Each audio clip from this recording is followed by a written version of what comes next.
Good afternoon, everybody. It is somewhere between 12 and 12:30, probably after 12:30 on January 21st.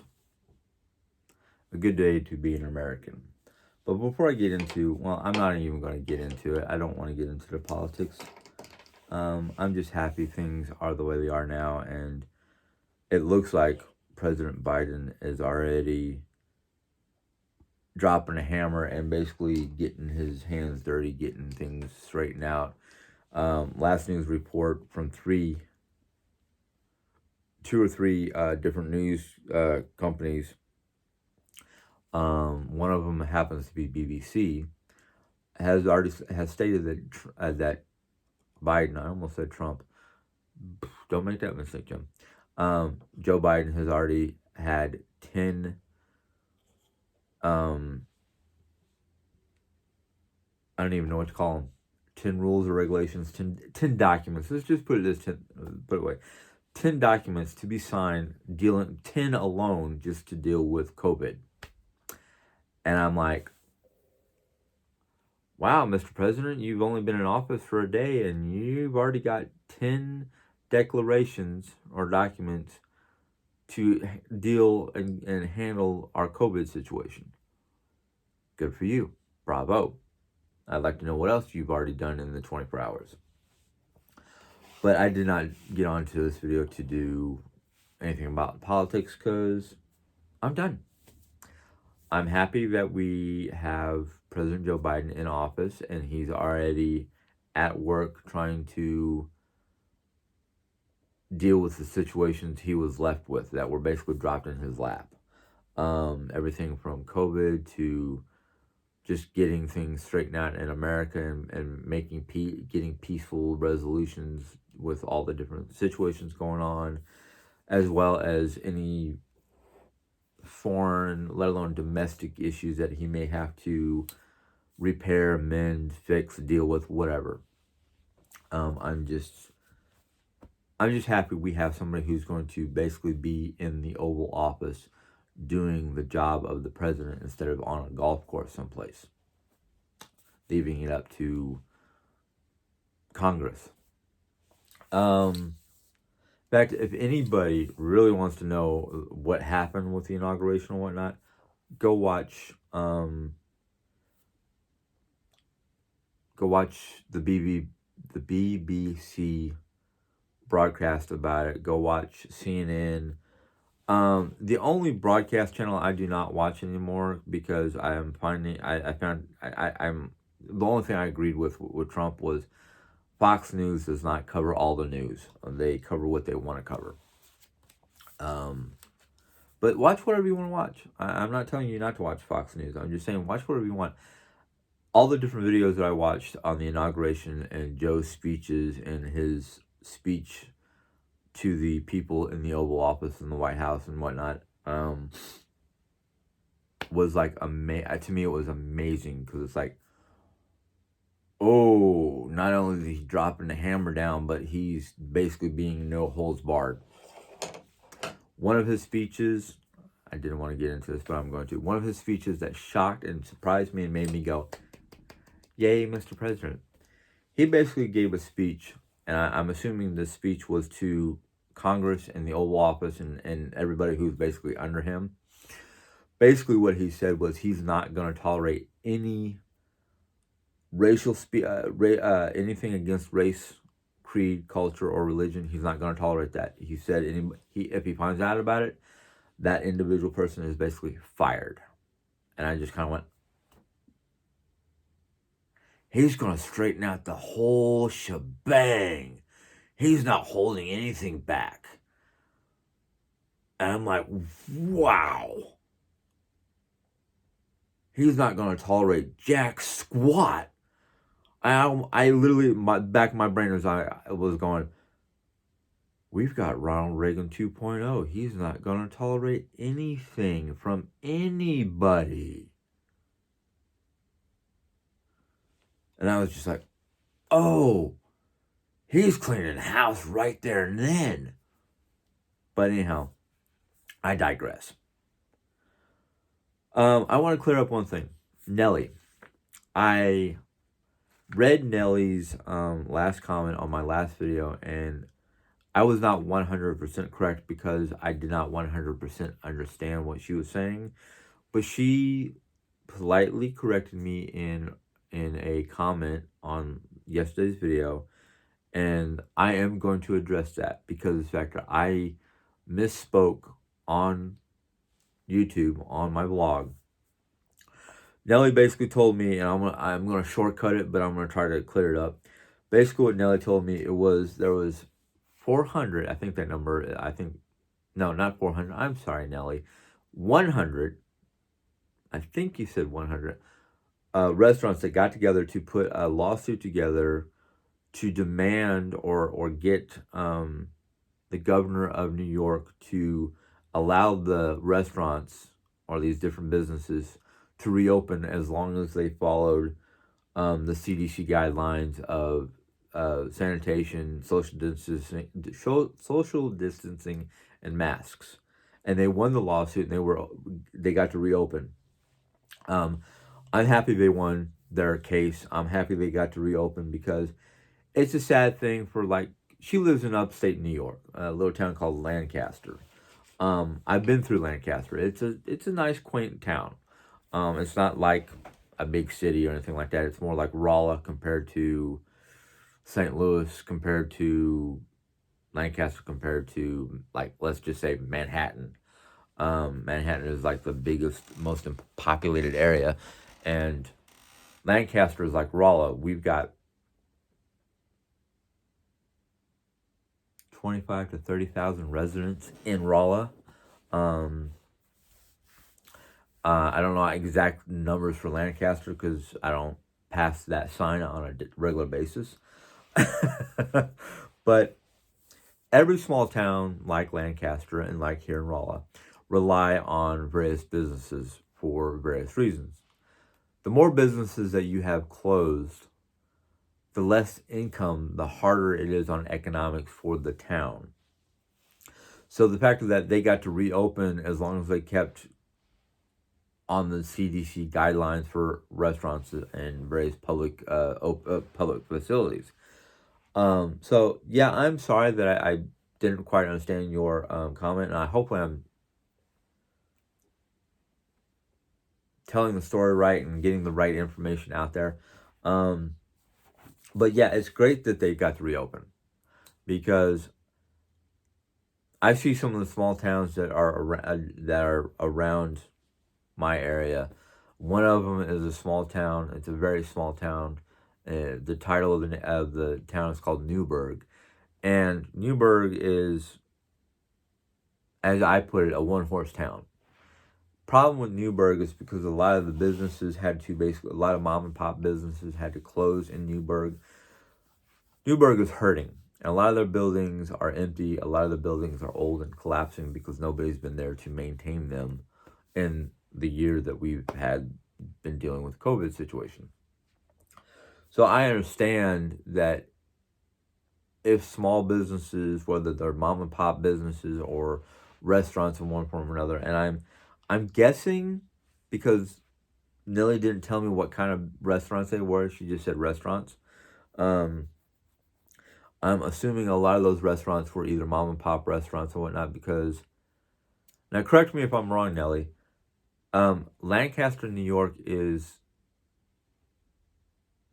Dutch Amish, I think, but they're pretty close to that region of New York and Pennsylvania, and a lot of that upper area of Pennsylvania is considered Amish country, or is it Amish, or is it what's the offshoot of the Amish people that use modern day technology, but they still live the lifestyle and clothing of the Amish people? Quakers, I think they're called. They're Quakers, or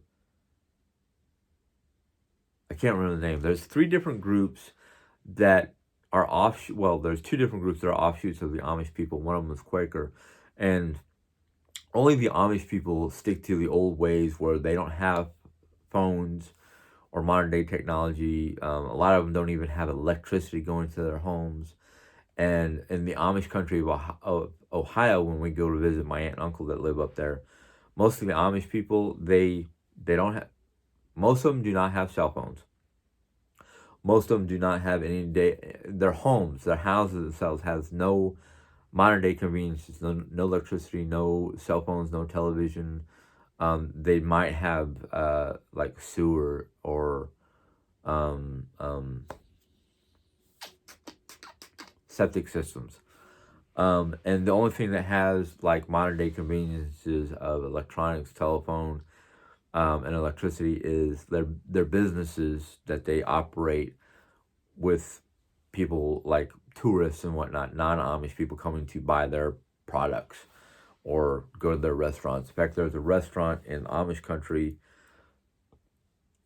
I think the town is called Berlin, Ohio, and the restaurant we go to is called Mrs. Yoder's.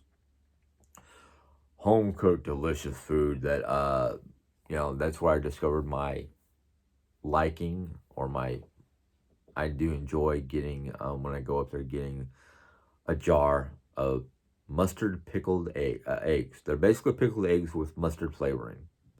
So mixed in with the pickling juices and whatnot is like mustard powder, and it creates a mustard like shell over the outside of the egg. And I have a recipe for it here at the house. One of these days, I think I'm gonna do that recipe and put it on a vlog. But yeah, Nelly, I'm thank you for correcting me and getting me to understand what you meant by the lawsuit and whatnot. That the lawsuit was so they can reopen, and I'm happy they got to reopen. I really am, because, like I said, a lot of small businesses, whether they're mom and pop businesses or corporate businesses, it doesn't matter.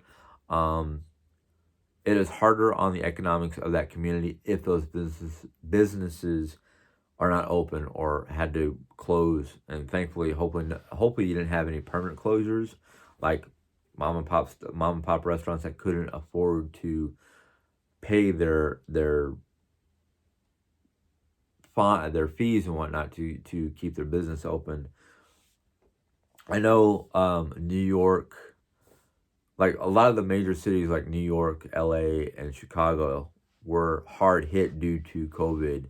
In fact, there was more information coming out of New York about people that lost their jobs because of COVID, could not pay their rent, so they ended up losing their apartment or home or whatnot. So they were on the streets, and a lot of these people are like literally every day in a line for a soup kitchen, hoping for at least one good meal for their family, or a line for the various groups that donate food and hand out food to families so they can at least eat.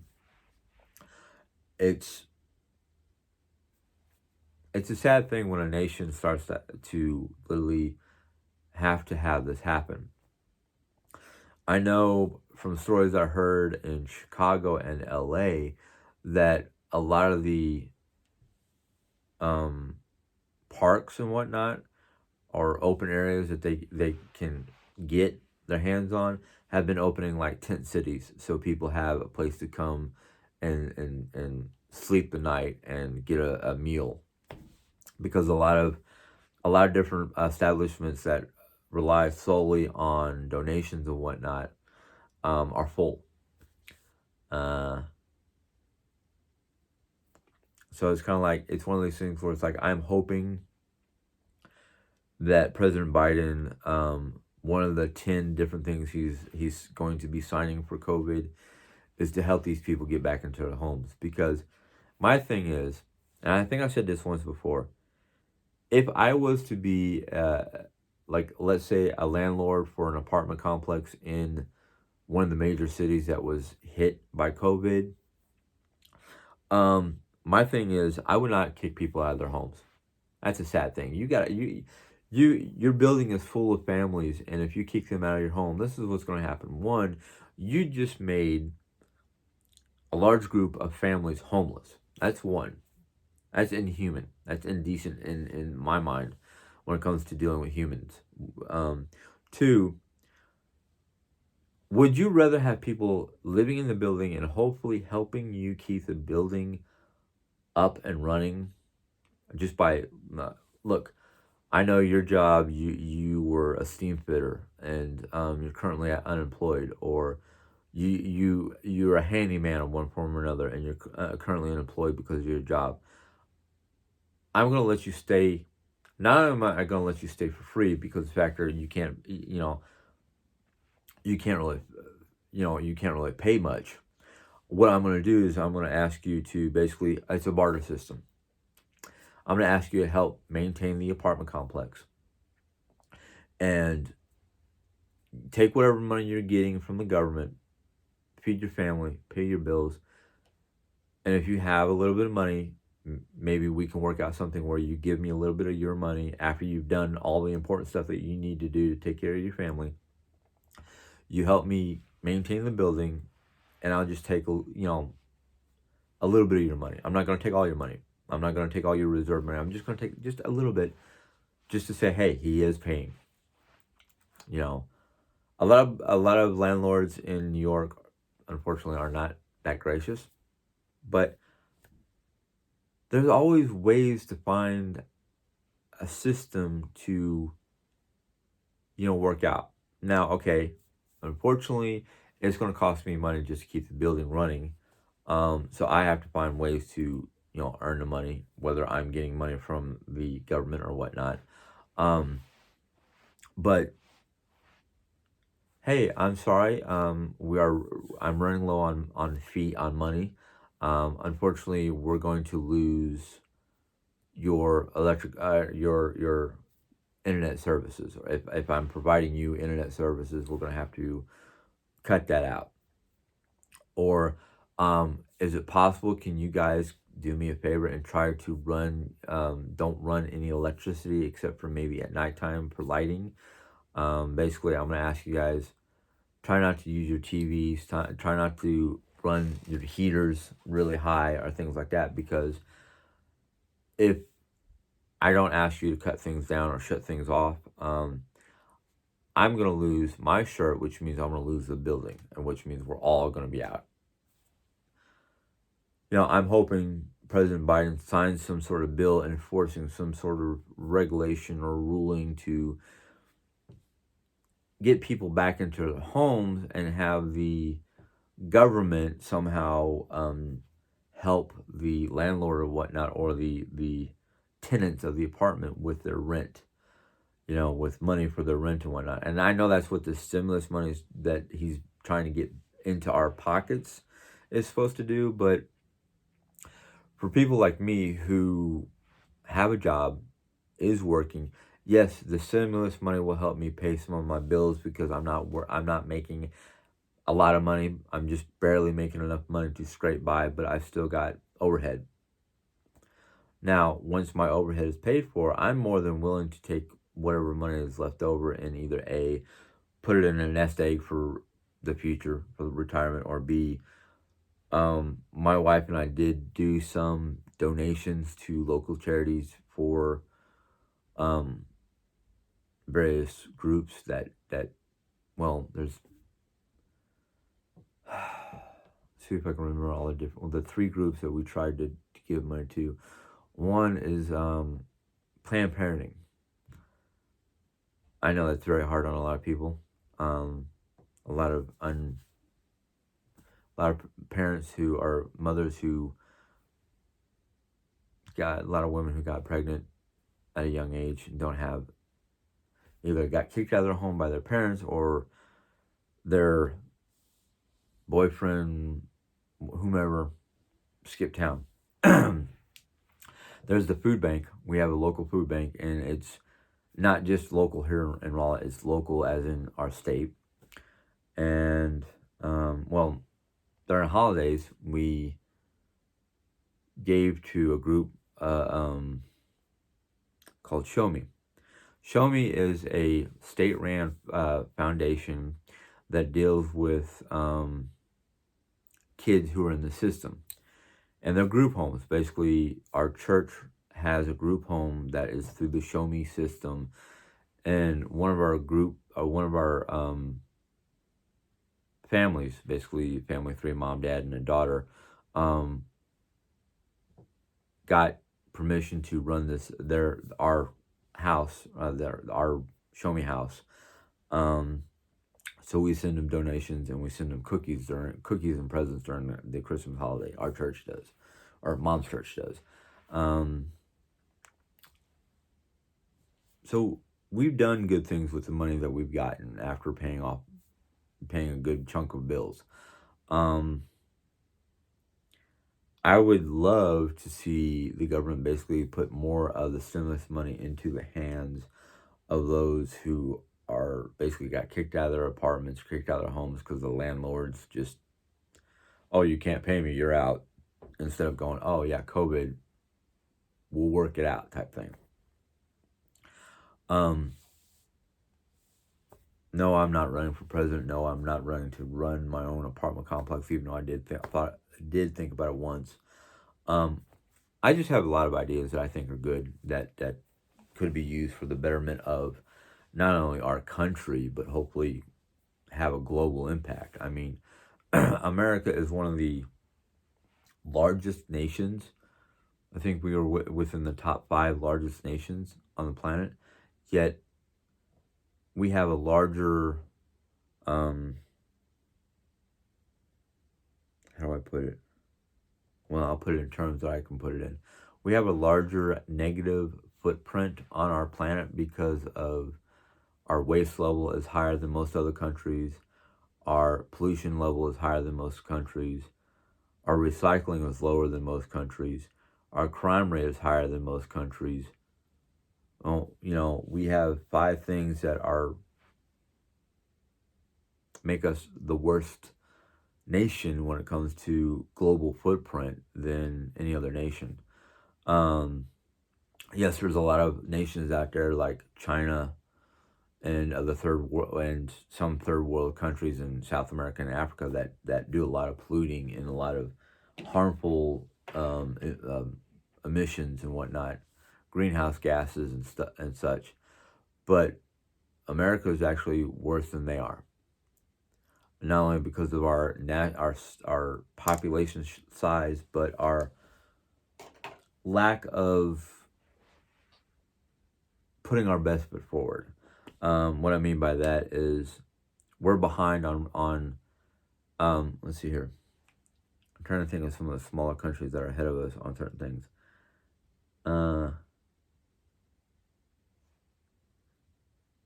Sorry, I'm having dry lip syndrome. Well, England, UK. Let's just take UK, which is actually smaller than the whole of the United States. I think UK takes up about half of the space that the United States take up population-wise. But I'm not 100% sure on me, so don't quote me. But they have a better recycling system. They have a better commission on environmental protection. In fact, in Germany back in the 80s, when I was there, in Germany, your chimney for your home, the factories' exhaust systems had to have specialized carbon scrubbing components. Basically, even on your chimney at home, you had to have a special component on your chimney that had special filters. And these filters were like super powerful, and they had to be changed out like every so many months. And these filters were designed to capture and hold any negative carbon emission particles. I mean, particles that were like, you had to use a freaking microscope to see the particle itself. And that was back in the 80s. And here in America, we didn't have any clue about how to keep carbon emissions from getting into the ozone, creating greenhouse gases. So, I mean, literally, Germany was already about a decade ahead of America when it came to anti-pollution devices. And it's taken us this long to catch up. And we are not even catched up. We're still at least a decade behind most European countries. We may be ahead of most Asian countries and African countries, but we're still behind Europe. And I consider Europe our parent nation because the fact that if it wasn't for the Europeans coming to what we now call America, there would be no America. In fact, most European, Eurasian, and Asian countries are more, they're older than us when it comes to modern civilization. By the time Europe hit the Dark Ages, America was not even a blip on the map. In fact, most Europeans thought the map was flat. And if you sail too far past England, you'd fall off the edge of the world until, well, the Norsemen knew better than that because they had already discovered America, but it wasn't until Christopher Columbus and Magellan, most of the world thought the planet was a flat, no edge, no curvature, just off the edge. So it just goes to prove to me that when you look at some of the historical modern or the historical cultures, and I'm just going to rattle a couple of them off: Egypt, Greece, Rome, China, Japan, the UK, or most of Europe. Let's just say most of Europe. That will cover the bulk of it, except for China and Japan. But China, Japan, Egypt, Greece, and the Roman cultures are literally the oldest written historical cultures. It wasn't until between 4 and 6 AD that the rest of Europe was discovered. And most of that was discovered by the Roman Empire, and they were like barbarians. We're surrounded by barbarians.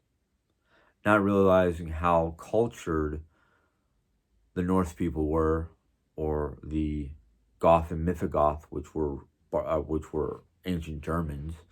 And it wasn't until the Romans got across the channel to what we now know as the UK, and there you had the Britons, the Picts, the Celts. I think those were the three major cultures on the UK that the Romans considered barbaric, and then had to build Hadrian's Wall, which was a joke. The Picts and Celts found their way over, around, or under it.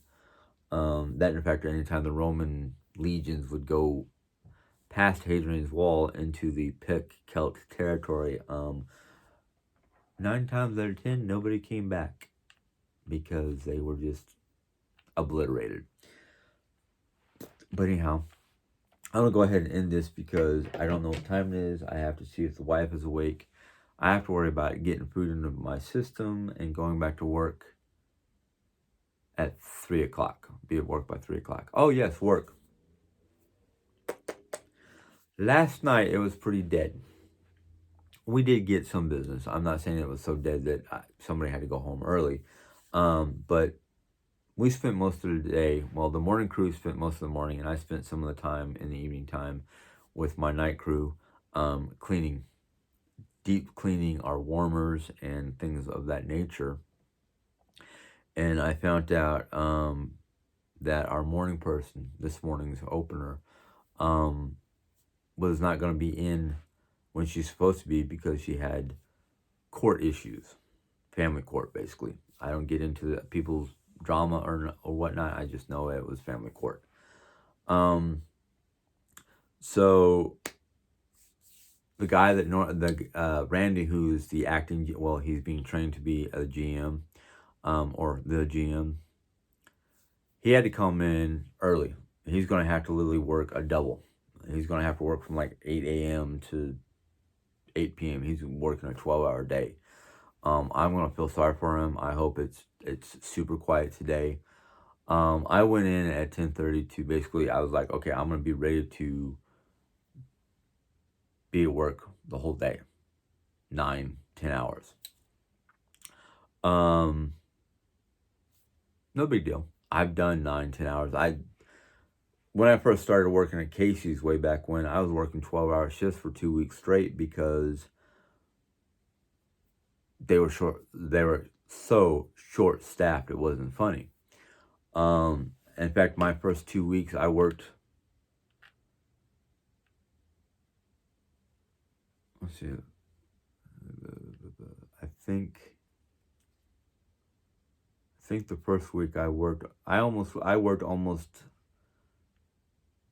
anywhere between 900, close to 800 to 900 hours, I think. I know I worked buku hours. Basically, I think I worked 80 plus 8. Yeah, I worked like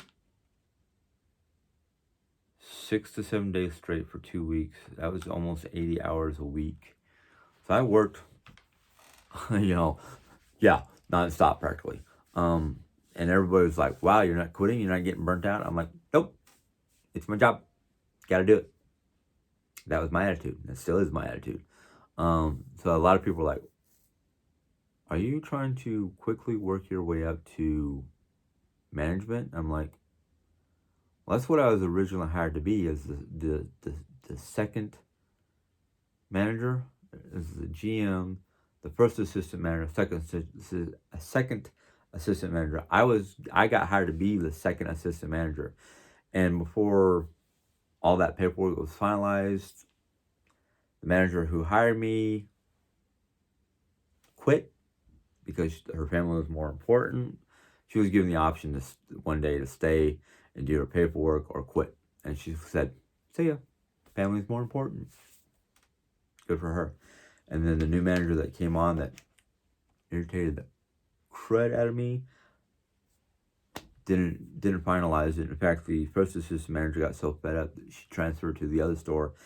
And I was like, well, guess what? You're SOL. Unless you make me a first assistant or a second assistant like I was supposed to be, you have no assistant managers. It's just you.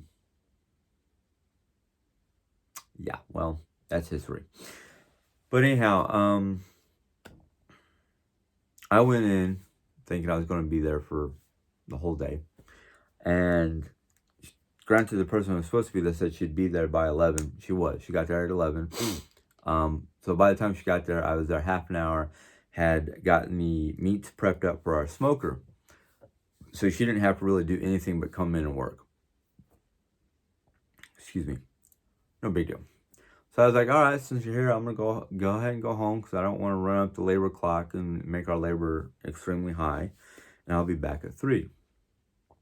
And I told them since she had to go, she basically was scheduled to go home at 2, and she has a second job, which I'm like, I can't do that no more. I cannot do 2 jobs. It's just too taxing on me.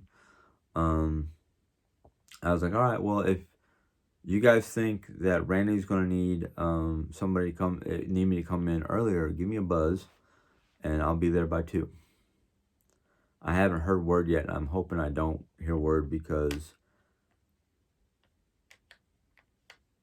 I want to be able to eat something decent before I go to work and not a quick grab and go type thing. But anyhow, that's basically work. That's what's happening. I'm off tomorrow. Yay! Hopefully I don't get called in, because if I get called in, that means it's another week with only 1 day off, which I'm not complaining, but it's like, I haven't taken down Christmas decorations. Jerry is fine by that because she's enjoying seeing them. It helps her lift her spirits. Granted, her 2 weeks away with friends and family and having fun and goofing off and seeing the babies and that kind of stuff help lift her spirits. I'm hoping to actually I want to secretly go out and get her a kitten for Valentine's Day because she wants a cat, since mom doesn't want dogs in the house. And mom said as long as you get a female cat, preferably a kitten, she'll be okay, because hopefully Carmen, her cat, won't get mad, irritated, or whatnot, or try to attack the kitten. We're hoping to find a kitten that's basically already been fixed. We don't want a female cat spraying the house. Mom wanted declawed, and I said no, I will not declaw a cat. Getting them fixed is one thing, but declawing them is something totally I will not do. I talked to Mom about these little, I don't know if they take and force their claws out and dip them in this plastic type coating that goes over their nails to make it so they can't rip up furniture or anything like that. I'm willing to get those for the cat, not only so it doesn't rip up furniture, but so it doesn't, if Carmen and the kitten go at it, that the kitten can't really do any harm to Carmen. I don't need Mom freaking out and demanding that our cat gets taken away or given away, whatever. Because no, I will not. No, I will not. I will not do that. I'll fight that. But anyhow, life here is going on. It's getting better. Jerry's mood is stabilizing. She still has her moments, but I don't expect her not to have moments from time to time the rest of her life, because I'm 49. My family tragedy happened back when I was 15, 16 years of age, and I still have moments where I get emotional because of memories. Everybody does. It's part of life. It's how you deal with it that makes the difference. Anyhow, that's my video for today. Hopefully I get it posted soon. I'm trying to post videos every day, even though I might make it the day before and post it the next day. So since I have Friday off, I'm pretty sure this video will get posted. So until next time, God bless. Have a good day. Oh, I'm about ready to sign off without giving my spiel. If you like this comment, there should be a button down here, thumbs up button. You can click that if you like the video. There's a comment box. You can put your comments, questions in there. I will try to get to those.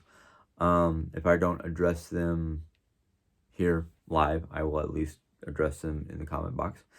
There's another button over here that are floating around somewhere. It says subscribe. You can click on that button, and a little bell will pop up. You click on the bell, and YouTube will put in notifications when I put in new videos.